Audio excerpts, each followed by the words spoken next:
A finales del siglo XVIII, Cuba ya no era solo una fortaleza, se había convertido en una máquina económica.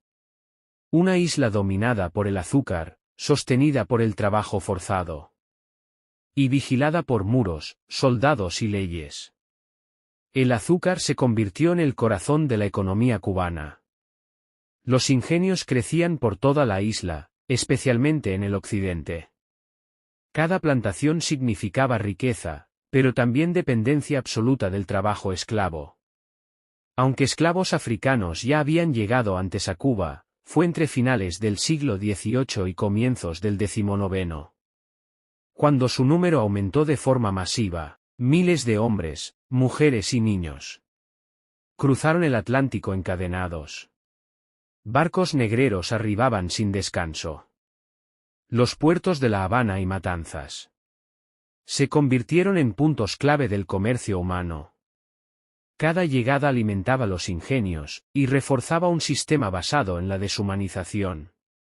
La vida en las plantaciones era dura y brutal.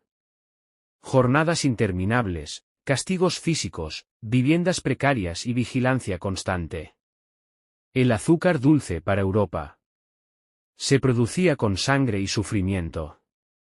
Cuba se transformó en una sociedad profundamente desigual. En la cima, los grandes hacendados; en el medio, comerciantes y funcionarios. En la base, una población esclavizada sin derechos, que superaba en número a los libres. Mientras el campo producía azúcar, La Habana controlaba el comercio, el dinero y el poder. Fortificada, vigilada y enriquecida, la ciudad se convirtió en el cerebro del sistema colonial.